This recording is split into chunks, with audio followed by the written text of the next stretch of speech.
Good morning. Welcome to new auditing class. അപ്പോൾ നമ്മൾ കഴിഞ്ഞ ക്ലാസ്സിൽ പറഞ്ഞതിൻ്റെ ബാക്കിയാണ് നമ്മൾ പറയാൻ പോകുന്നത്. വാല്യുവേഷനും വെരിഫിക്കേഷനെ കുറിച്ചിട്ടാണ് നമ്മൾ കഴിഞ്ഞ ക്ലാസ്സിൽ ഡിസ്കസ് ചെയ്തിരുന്നത്. ഈ ക്ലാസ്സിൽ നമ്മൾ ഡിസ്കസ് ചെയ്യാൻ പോകുന്നത് ജനറൽ പ്രിൻസിപ്പിൾസ് ഫോർ വാല്യുവേഷൻ. എന്താണ് general principles for valuation? For the purpose of valuation, assets may be classified into the following types. പല രീതിയിൽ അസറ്റുകളെ അല്ലെ വാല്യുവേഷൻ പർപ്പസിന് വേണ്ടിയിട്ട് നമ്മുടെ അസറ്റുകളെ നമ്മൾ പല രീതിയിൽ ക്ലാസിഫൈ ചെയ്തിട്ടുണ്ട്. ഏതൊക്കെയാണ് നമ്മൾ മുന്നേ പഠിച്ചിട്ടുള്ളതാണ്. അതായത് നമ്മൾ ഡിഗ്രി അല്ലെങ്കിൽ +1 +2 കോമേഴ്സ് പഠിക്കുന്ന കാലം മുതൽ നമ്മൾ പല രീതിയിലുള്ള അസറ്റുകളെ കുറിച്ച് പഠിക്കുന്നുണ്ട്. അതിൽ പ്രധാനപ്പെട്ട കുറച്ച് അസറ്റുകളാണ് fixed asset, current asset, intangible asset, wasting assets and fictitious asset. എന്താണ് ഫിക്സഡ് അസറ്റ് എന്ന് പറഞ്ഞാൽ? They are acquired for permanent use in the business. It is not for resale in the ordinary course of business but for the purpose of enabling the business to earn profit. എപ്പോഴും fixed asset എന്ന് പറയുന്നത് permanent അസറ്റാണ്. അത് ഒരിക്കലും നമ്മൾ resale ചെയ്യില്ല. ഒരു ബിസിനസ്സിൻ്റെ ordinary actions നടക്കുമ്പോൾ നമ്മൾ ആ ബിസിനസ്സിൻ്റെ പ്രോഫിറ്റ് ക്രിയേറ്റ് ചെയ്യാൻ വേണ്ടിയിട്ട് യൂസ് ചെയ്യുന്ന അല്ലെങ്കിൽ എനേബിൾ ചെയ്യുന്ന അസറ്റുകൾ, അത് ലോങ് പീരീഡിനായിരിക്കും നമ്മൾ ഈ ഇത്തരത്തിലുള്ള അസറ്റുകൾ യൂസ് ചെയ്യുന്നത്. They are permanent or semi permanent nature. Permanent നേച്ചറിലുണ്ട്, സെമി പെർമനൻറ്റ് നേച്ചറിലുണ്ട്. Land, building, plant and machinery, furniture, motor vehicle, അതൊക്കെ എന്താണ്? ഫിക്സഡ് അസറ്റുകളാണ്. Except land are subject to depreciations. Okay.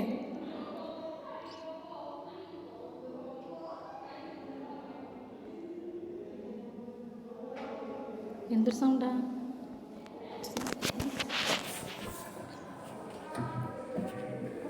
പറക്കത്.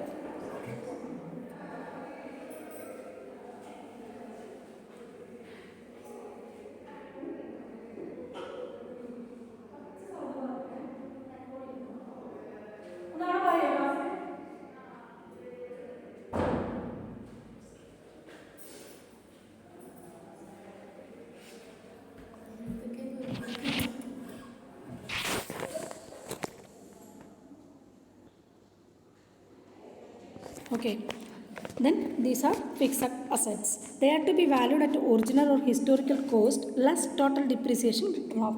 നമ്മളെപ്പോഴും ഫിക്സഡ് അസറ്റ് വാല്യൂ ചെയ്യുന്നത് ടോട്ടൽ കോസ്റ്റിൽ തന്നെയാണ്. അതിൽ നിന്ന് നമ്മൾ എന്ത് ചെയ്യുന്നു? ഡിപ്രിസിയേഷൻ കുറയ്ക്കുന്നു, റിട്ടേൺ ഓഫ് എഴുതി തള്ളുന്നു. They are valued at which it is popularly known as going concern value or token value or conventional value. അതിനെ പറയുന്ന പേരാണ് ഗോയിങ് കൺസേൺ വാല്യൂ, അല്ലെങ്കിൽ ടോക്കൺ വാല്യൂ, അല്ലെങ്കിൽ conventional value. The reason for this principle is that fixed assets are acquired for running the business and not to put to the repeated used and for resale. ഒരിക്കലും നമ്മൾ ഇത്തരത്തിലുള്ള fixed അസറ്റുകൾ റീസെയിലിന് വേണ്ടിയിട്ട് വെക്കാറില്ല. അതാണ് fixed asset പറയുന്നത്. ഇതിൽ നമുക്കറിയാവുന്ന കാര്യങ്ങൾ തന്നെയാണ്. And the second one is current assets, അല്ലെങ്കിൽ circulating or floating assets. Current assets are those assets which are acquired for resale or produced for the purpose of sale or converting them into cash. കറണ്ട് അസറ്റുകളെ എപ്പോഴും എന്താണ് ചെയ്യുന്നത്? Converting within 1 year into cash ആയിട്ട് മാറ്റുന്നു, അല്ലേ? The business is carried on these assets. ഈ അസറ്റുകൾ വെച്ചിട്ടാണ് ബിസിനസ് മുന്നോട്ട് കൊണ്ടുപോകുന്നത്. ഒരു വർഷത്തേക്ക് റീസെയിൽ ചെയ്യാൻ പറ്റുന്ന രീതിയിലുള്ള അസറ്റുകൾ. അതിന് എക്സാമ്പിളുകൾ stock, semi finished goods, book debts, bills receivable, cash, bank balance. These assets are called short term assets. ഇത്തരത്തിൽ വരുന്ന അസറ്റുകളെ നമ്മൾ പറയുന്നതാണ് ഷോർട്ട് ടേം അസറ്റ്. ഇനി ലിക്വിഡ് അസറ്റ് എന്ന് നമ്മൾ പറയാറുണ്ട്. It is the amount same as shown in the cash book.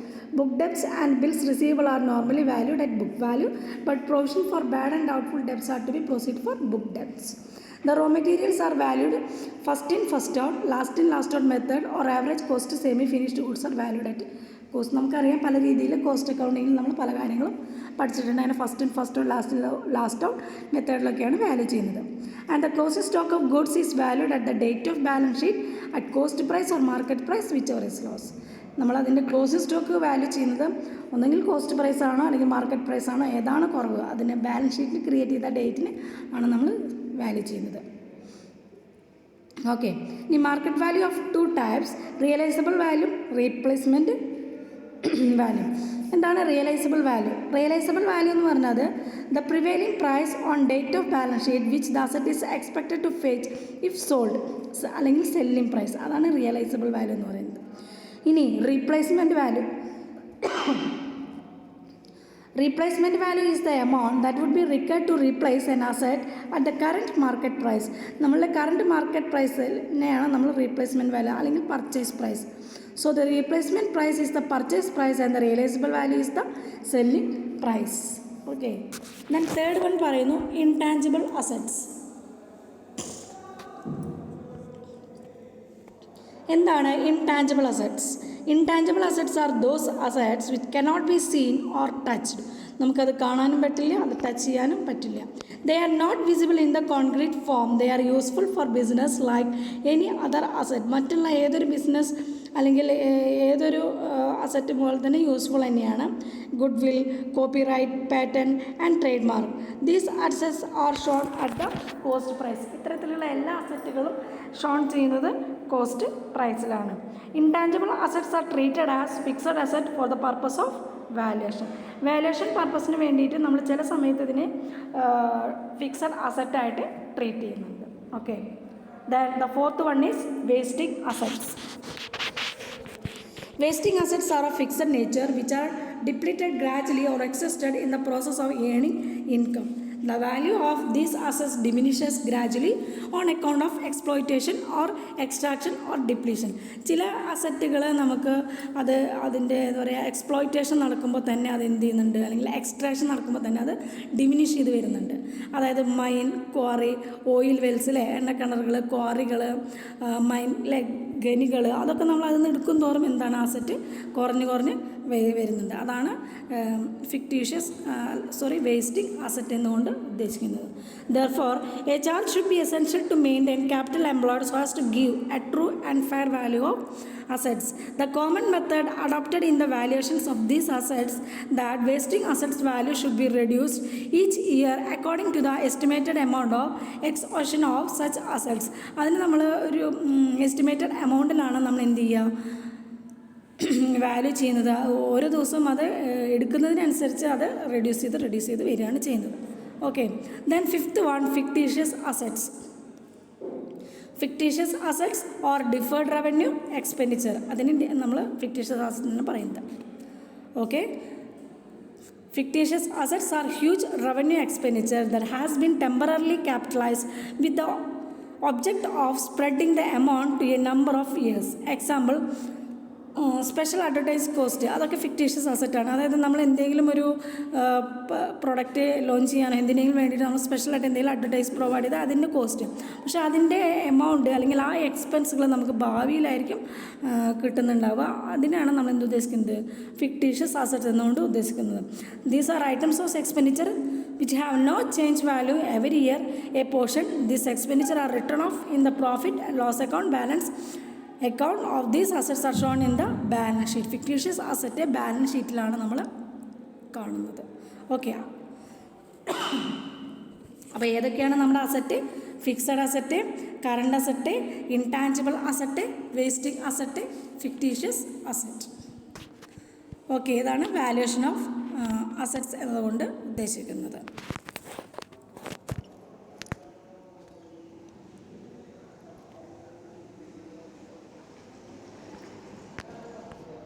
Okay, then next valuation of liabilities.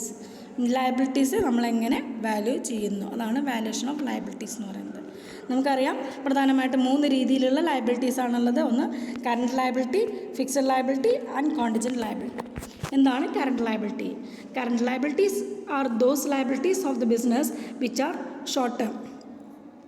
Example, trade creditors, bills payable, short term deposit accepted, outstanding expenses, unexpired incomes. അതാണ് current liability എന്നുകൊണ്ട് ഉദ്ദേശിക്കുന്നത്. Then next fixed liability. Fixed liabilities are those liabilities of long-term nature. This type of liabilities will be made as per agreement and settled on long-term basis. Principal amount with interest will be paid on the due date. Examples, long-term loans borrowed, long-term deposit accepted, etc. The next, contingent liabilities.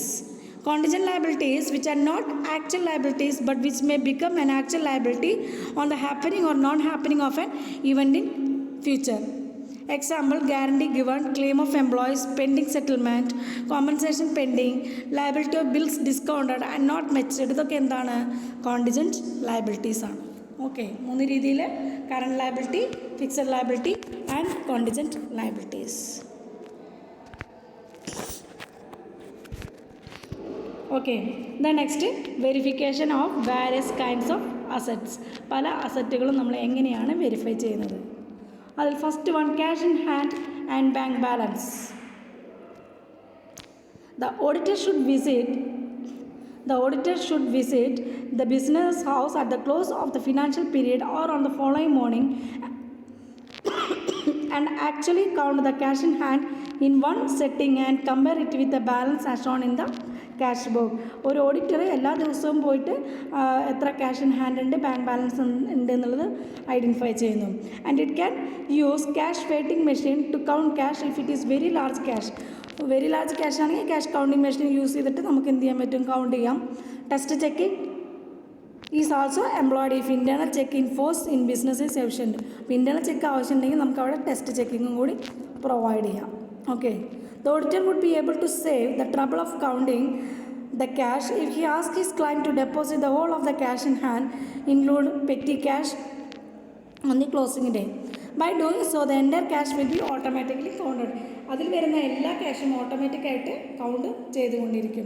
Regarding cash balance at branches, the auditor will check remittance from branches to the head office account. Head ഓഫീസിലേക്ക് എത്ര remit ചെയ്തിട്ടുണ്ട്, bank balance എന്നുള്ളത് auditor identify ചെയ്യാം. അതുപോലെ തന്നെ ക്ലയൻറ്റിനെ advise ചെയ്യുന്നു, not hold to large amount of cash in balance in the business. Cash balance ആയിട്ട് ഒരുപാട് എമൗണ്ട് ഡീൽ ചെയ്യാനായിട്ട് പാടില്ല. With regard to cash in transit of cash with agents, documentary evidence in the form of correspondence or advices should be logged in to ascertain that cash was actually remitted before the date of the closing the account. അതിൻ്റെ റെമിറ്റൻസും അല്ലെങ്കിൽ അതിൻ്റെ തെളിവുകളും കറസ്പോണ്ടൻസും documentary എവിഡൻസും ഒക്കെ തറവായിട്ട് check ചെയ്യാം. A good internal check system and the practice of depositing cash balance every day payments are made by check and not holding large sums in hand for long period. അതെല്ലാം long പീരീഡിലേക്ക് എടുത്തു വയ്ക്കാതെ ചെക്കായിട്ട് മാറ്റിയിട്ട് അത് deal ചെയ്യുക. അതാണ് ഇങ്ങനെയാണ് cash in hand bank balance verify ചെയ്യുന്നത്. ഓക്കെ, ദെൻ സെക്കൻഡ് വൺ പറയുന്നു cash at bank.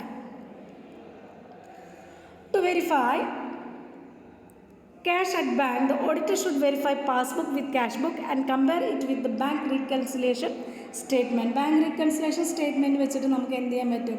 Passbook verify ചെയ്തിട്ട് ക്യാഷ് ബുക്ക് ബാങ്കിൻ്റെ ബാങ്ക് ബാലൻസ് ഐഡൻറ്റിഫൈ ചെയ്യാം. പല രീതിയിലുള്ള ഫ്രോഡുകൾ പ്രിവെൻറ്റ് ചെയ്യാൻ ഫിക്റ്റീഷ്യസ് പാസ്ബുക്ക് ഓഡിറ്റർ എപ്പോഴും മെയിൻറ്റെയിൻ ചെയ്യുക. അതുപോലെ തന്നെ ഒരു സർട്ടിഫിക്കറ്റ് പ്രൊവൈഡ് ചെയ്യുക. ഇത് നമ്മൾ ക്യാഷ് ബുക്ക് പാസ്ബുക്കുമായിട്ട് കമ്പയർ ചെയ്യാം. Okay, the auditor should also see the checks outstanding and checks not yet collected.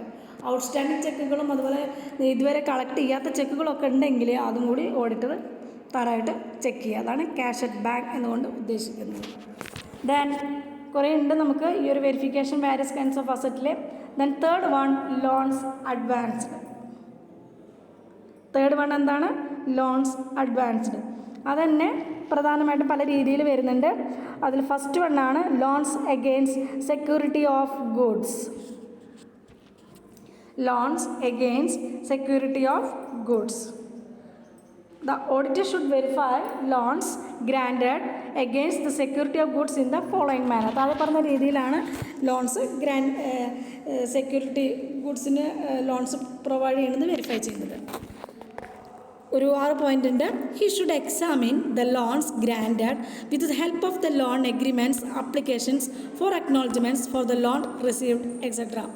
അതായത് ഒരു ഓഡിറ്റർ എത്രത്തോളം ലോൺ കൊടുത്തിട്ടുണ്ട്, അതിൻ്റെ എഗ്രിമെൻറ്റ്, അതിൻ്റെ അക്നോളജ്മെൻറ്റ്, അതിൻ്റെ അപ്ലിക്കേഷൻസ്, ലോൺ റിസീവ് ചെയ്തത്, ഇഷ്യൂ ചെയ്തത് എല്ലാം വെരിഫൈ ചെയ്യണം.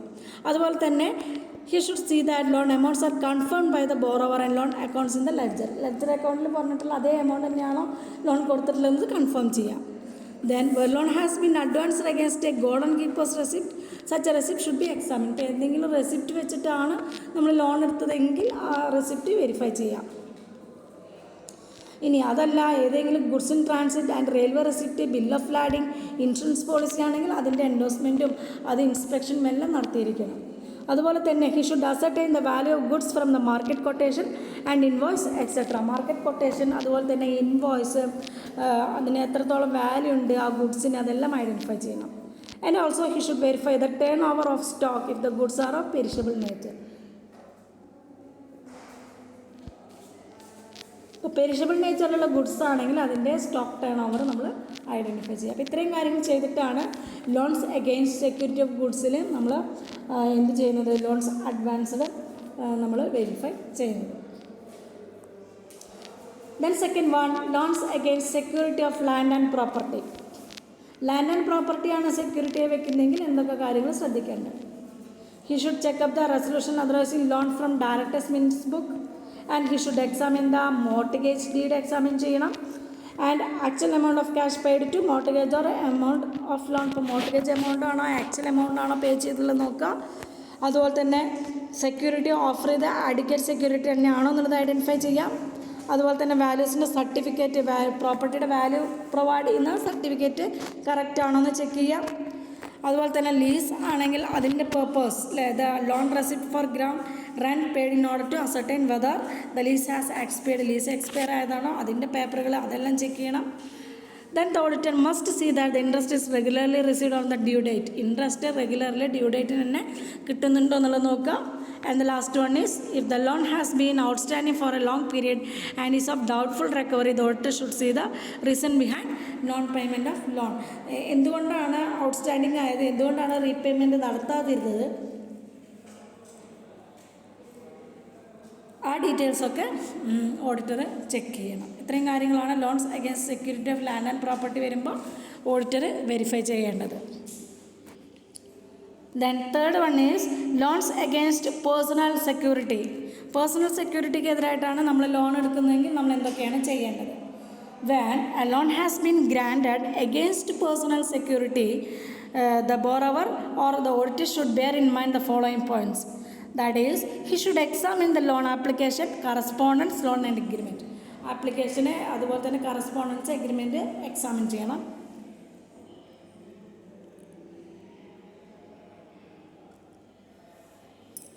അടുത്തത് ഹി ഷുഡ് എക്സാമിൻ അല്ലെങ്കിൽ he should confirm the amount sanction. Confirm ചെയ്യുക എത്ര എമൗണ്ടാണ് സാങ്ഷൻ ചെയ്തതെന്നുള്ളത് കൺഫേം ചെയ്യണം. Then he should see that the credit worthiness of the ബോറോവറുടെ ക്രെഡിറ്റ് വർത്തിനെസ് ഐഡൻറ്റിഫൈ ചെയ്യുക. And there is no change in the term of loan agreement. ഒരു auditor മസ്റ്റായിട്ടും ശ്രദ്ധിക്കണം എന്ത്, ആ ലോൺ എഗ്രിമെൻറ്റിൽ പ്രത്യേകിച്ച് ചേഞ്ചുകളൊന്നും ഇല്ല എന്നുള്ളത്. Finally the auditor should discourage the client granting of such loans. ആ ഒരു എന്താ പറയുക, ലോൺ ഗ്രാൻഡിന് ആളിനെ ഡിസ്കറേജ് ചെയ്തുകൊണ്ടിരിക്കണം ആര്, ഒരു ഓഡിറ്റർ. ഇത്രയും കാര്യങ്ങളാണ് സെക്യൂരിറ്റി ഓഫ് പേഴ്സണൽ സെക്യൂരിറ്റി എടുക്കുമ്പോൾ നമ്മൾ ശ്രദ്ധിക്കേണ്ടത്. ദെൻ അതിനിടയിലൊന്ന് വിട്ടുപോയി loans against security of shares and stock. The auditor should verify the loan agreement application written acknowledgement regarding the amount of loan on the date of balance sheet. നേരത്തെ പറഞ്ഞത് തന്നെയാണ്. അതുപോലെ തന്നെ list of such stock and shares, സ്റ്റോക്കിൻ്റെയും ഷെയറുകളുടെയും list എടുക്കുക. പിന്നെ അതുപോലെ he must see that the share offered as securities transfer to his client. Share offer ചെയ്ത സെക്യൂരിറ്റിക്ക് ക്ലയൻറ്റ് സെക്യൂരിറ്റി പ്രൊവൈഡ് ചെയ്യണമല്ലോ നോക്കുക. അതുപോലെ തന്നെ he should see that the shares accepted are fully paid up. Accept ചെയ്ത ഷെയറുകൾ ഫുള്ളി പെയ്ഡ് അപ്പ് ആണോ നോക്കുക. And he should check the value of securities and see that there is sufficient margin between loan and the present value of the security. ഇപ്പോഴത്തെ സെക്യൂരിറ്റിയും ലോണും തമ്മിൽ sufficient margin create ചെയ്തിട്ടുണ്ടോ എന്നുള്ളത് identify ചെയ്യുക. And the last one is he should confirm that the stock and shares offered as security are easily realisable in to cash. ഈസിയായിട്ട് ക്യാഷായിട്ട് realisable ചെയ്യാൻ പറ്റുന്നതാണോ എന്നുള്ളതൊക്കെ ഐഡൻറ്റിഫൈ ചെയ്യും. ഇത്രയും കാര്യങ്ങളാണ് ലോൺസ് അഗെയിൻസ്റ്റ് പേഴ്സണൽ സെക്യൂരിറ്റിയിലും loans against security of shares and സ്റ്റോക്കിൽ വരുന്നത്. Okay,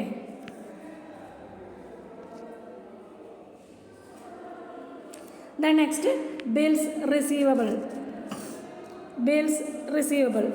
the auditor should verify bills receivable book. എന്തൊക്കെ കാര്യങ്ങളാണ് ബിൽസ് റിസീവബിളിൻ്റെ വെരിഫൈ ചെയ്യുന്നത്? He should get a list of total bills receivable and he should see that the bills are properly drawn, accepted, and he should see that the bills are subsequently matured and met, and the auditor should inquire from the bank regarding the bills sent for collection. If the bills have been discounted, the auditor should verify the entries in cash book, and if the bills have been retired before maturity, cash entries in the cash book are verified. ഇതെല്ലാം ശ്രദ്ധിച്ചാലാണ് bills receivable നമ്മൾ create ചെയ്യുന്നത്. And the last one അല്ല, ഇതിൽ വരുന്നതാണ്